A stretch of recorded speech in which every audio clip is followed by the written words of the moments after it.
Praise Lord. നിങ്ങളെ എല്ലാവരെയും blessed മോർണിംഗിലേക്ക് യേശുക്രിസ്തുവിന്റെ നാമത്തിൽ സ്വാഗതം ചെയ്യുന്നു. പ്രാർത്ഥിച്ചാൽ ഉത്തരമുണ്ട്, യാചിച്ചാൽ മറുപടിയുണ്ട്, മുട്ടിയാൽ തുറന്നിടും, ചോദിച്ചാൽ ലഭിച്ചിടും, അത് നിശ്ചയം.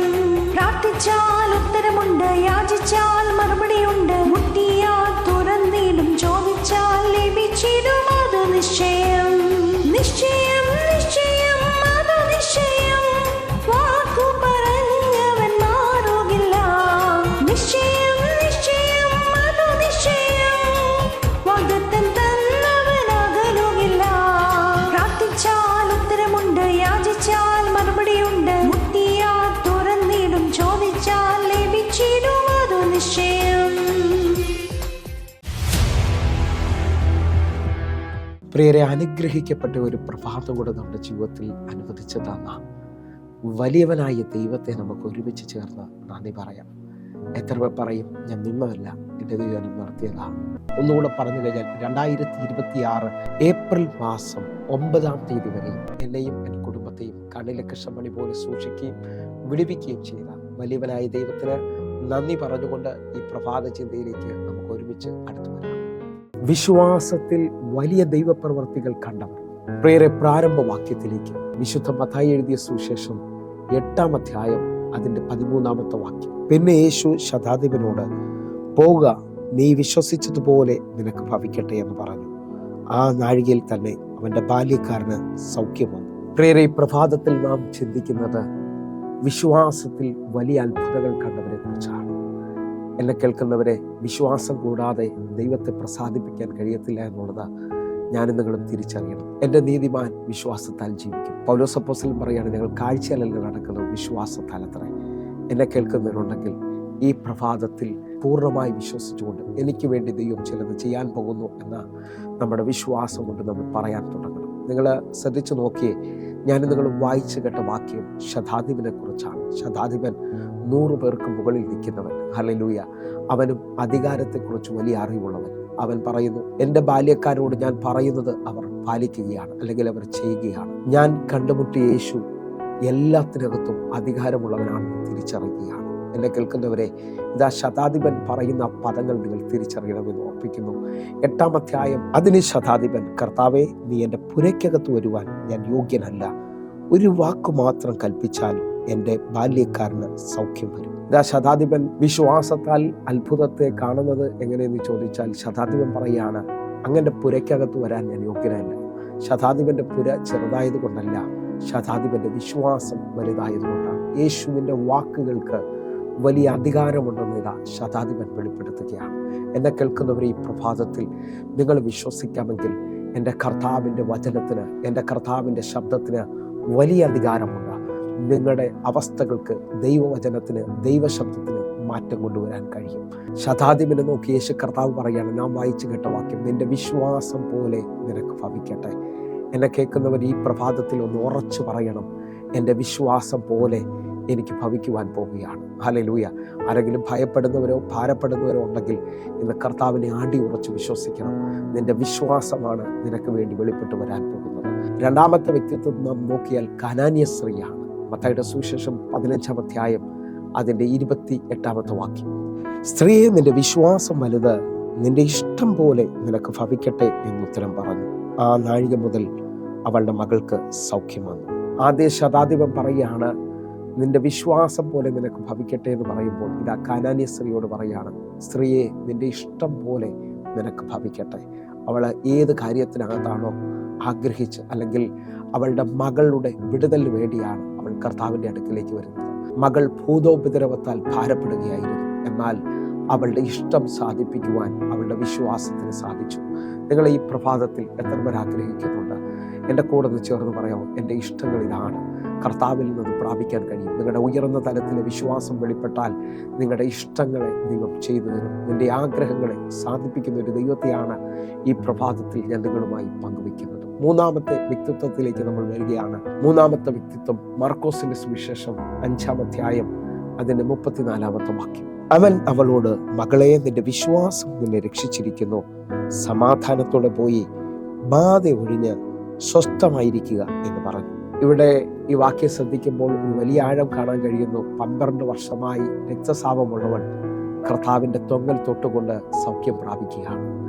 അവൾ എന്താണോ പറഞ്ഞത് അവളുടെ ജീവിതത്തിനകത്ത് അത് സംഭവിക്കുകയാണ്. അവളുടെ സാഹചര്യത്തിനകത്ത് എല്ലാം അവസാനിച്ചു. വൈദ്യന്മാരെല്ലാം അവളെ കൈവിട്ടെങ്കിലും അവൾ വാക്കുകൾ കൊണ്ട് പറഞ്ഞു, ഞാൻ യേശുവിനെ തൊട്ടാൽ ഞാൻ രക്ഷ പ്രാപിക്കും. അവൾ ആ വസ്ത്രത്തിൻ്റെ തൊങ്ങൽ തൊട്ടു.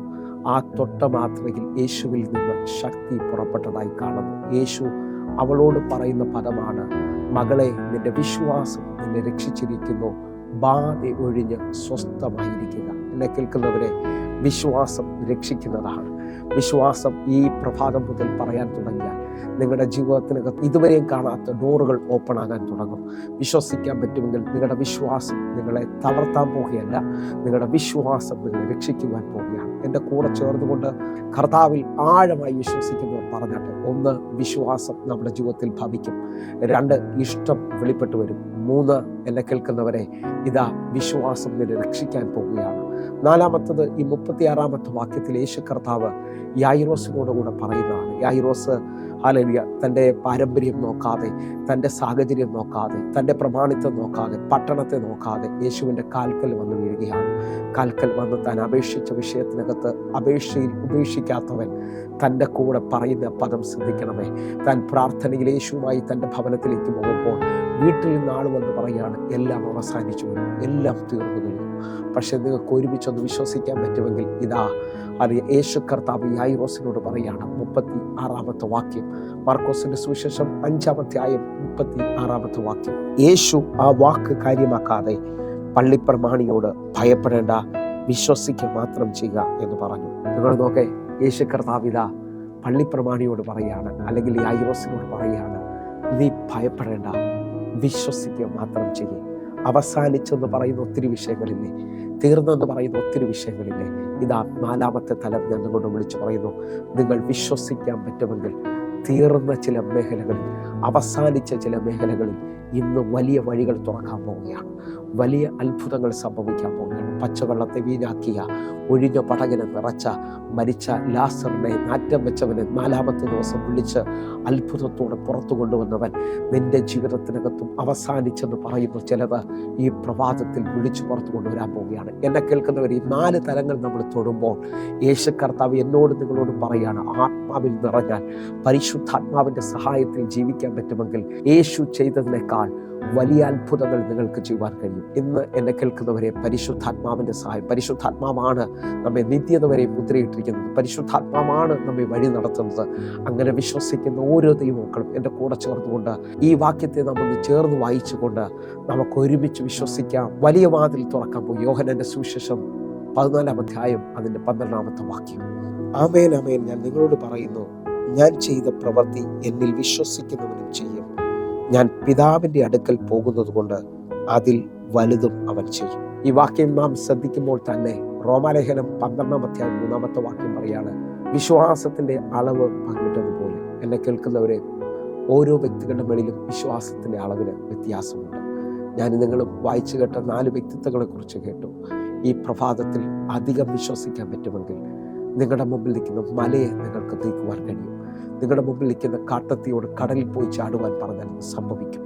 നിങ്ങൾ വിശ്വസിക്കാൻ പറ്റുമെങ്കിൽ എൻ്റെ കൂടെ ചേർന്നുകൊണ്ട് അസാധ്യമെന്ന് പറഞ്ഞു, മുമ്പോട്ട് വിടത്തില്ലെന്ന് പറഞ്ഞു മലകളെ നീക്കുന്നൊരു വിശ്വാസം ആത്മാവ് നിങ്ങളുടെ ഉള്ളിൽ തരുവാൻ പോവുകയാണ്. ഞാൻ ചെയ്ത പ്രവൃത്തികളെക്കാൾ വലിയത് നിങ്ങൾ ചെയ്യുമെന്ന് പറയുമ്പോൾ വിശ്വാസത്തിൽ ഒരുമിച്ച് എൻ്റെ കൂടെ ചേർന്നുകൊണ്ട് പറയണം, ഇതുവരെയും നടക്കാത്തൊരു ഭയങ്കര ദൈവപ്രവൃത്തി എൻ്റെ ലൈഫിൽ ഇന്ന് ഈ പ്രഭാതത്തിൽ സംഭവിക്കാൻ പോവുകയാണ്. നിൻ്റെ ജീവിതത്തിനകത്ത് ഇതുവരെയും തടഞ്ഞു നിന്ന, ഇതുവരെയും തുറക്കത്തിൽ എന്ന് പറഞ്ഞ അസാധാരണമായത് എന്തോ ഒന്ന് ഈ മിനിറ്റിൽ ദൈവം ചെയ്യാൻ പോവുകയാണ്. കാരണം നീ വിശ്വസിക്കാൻ പറ്റുമെങ്കിൽ അവൻ മരണത്തെ ജയിച്ച് ഉയർത്തെഴുന്നേറ്റവനാണ്. ആ ഉയർപ്പിൻ്റെ ശക്തിയിൽ വിശ്വസിക്കാൻ പറ്റുമെങ്കിൽ ഇതാ കല്ലുകൾ ഉരുണ്ടു നീങ്ങാൻ പോവുകയാണ്. പോവുകയാണ്. ആ തടസ്സങ്ങൾ പൊട്ടിമാറാൻ പോവുകയാണ്. വിശ്വാസത്തിൻ്റെ അളവ് വർദ്ധിക്കട്ടെ. Hallelujah. The measure of faith എന്നാണ് ഇംഗ്ലീഷിൽ കൊടുത്തിരിക്കുന്നത്. നിങ്ങളുടെ അളവുകൾക്ക് വ്യത്യാസമുണ്ടാകട്ടെ. ഈ പ്രഭാതം മുതൽ ഒരു ഉയർന്ന തലത്തിലേക്ക് നിങ്ങൾ കാൽവയ്ക്കാൻ പോവുകയാണ്. എൻ്റെ കൂടെ ചേർന്നുകൊണ്ട് പറഞ്ഞു, പരിശുദ്ധാത്മാവിൻ്റെ സഹായത്താൽ വലിയ ദൈവപ്രവർത്തികൾ നിങ്ങളുടെ ജീവിതത്തിൽ സംഭവിക്കാൻ പോകുന്നു. നിങ്ങളുടെ അവസ്ഥകൾക്ക് ദൈവം മാറ്റം തരാൻ പോവുകയാണ്. കണ്ണുകളൊന്ന് അടയ്ക്കാം, നമുക്ക് ഒരുമിച്ചൊന്ന് പ്രാർത്ഥിക്കാം. ഞങ്ങളെ സ്നേഹിക്കുന്ന ഞങ്ങളുടെ നല്ല കർത്താവേ, പൂർണ്ണ ഹൃദയത്തോടെ എന്നെ കാണുന്ന എന്നെ കേൾക്കുന്നവർക്ക് വേണ്ടി പ്രാർത്ഥിക്കുന്നു. ഈ പ്രഭാതം മുതൽ ഇവരുടെ വിശ്വാസത്തിൻ്റെ അളവ് വലിയ ഉയർന്ന തലത്തിലേക്ക് വരട്ടെ. കർത്താവേ, ഇവർ കാണാത്ത കാര്യത്തിൻ്റെ നിശ്ചയത്തിലേക്ക്, ഇവർ ദൈവത്തിൻ്റെ മഹത്വം കണ്ടവരായി തീരുവാൻ, ഇവർ ചരിത്രത്തെ തിരിച്ചവരായി തീരട്ടെ. യേശുവിൻ്റെ നാമത്തിൽ ഞാൻ ഇവർക്ക് വേണ്ടി പ്രാർത്ഥിക്കുന്നു. വലിയ അത്ഭുതങ്ങൾ സംഭവിക്കട്ടെ. ദൈവപ്രവൃത്തി വെളിപ്പെട്ടതിനായി നന്ദി. ആമേൻ, ആമേൻ, ആമേൻ. പ്രിയരെ, ഈ പ്രഭാത സന്ദേശം നിങ്ങൾക്ക് അനുഗ്രഹമാകുന്നുവെങ്കിൽ നമ്മുടെ യൂട്യൂബ് ചാനൽ സബ്സ്ക്രൈബ് ചെയ്യുകയും ഫേസ്ബുക്കിലേക്ക് നിങ്ങൾ ജോയിൻ ചെയ്യുകയും ചെയ്യണമെന്ന് ഓർപ്പിക്കുന്നു. അതേപോലെ എല്ലാ ദിവസവും വൈകിട്ട് ഇന്ത്യൻ സമയം 6 മണിക്ക് നമുക്ക് സൂമിൽ ആരാധന നടക്കുന്നു. നിങ്ങളെ ഞാൻ ക്ഷണിക്കുകയാണ്, നിങ്ങൾ കടന്നു വരണം.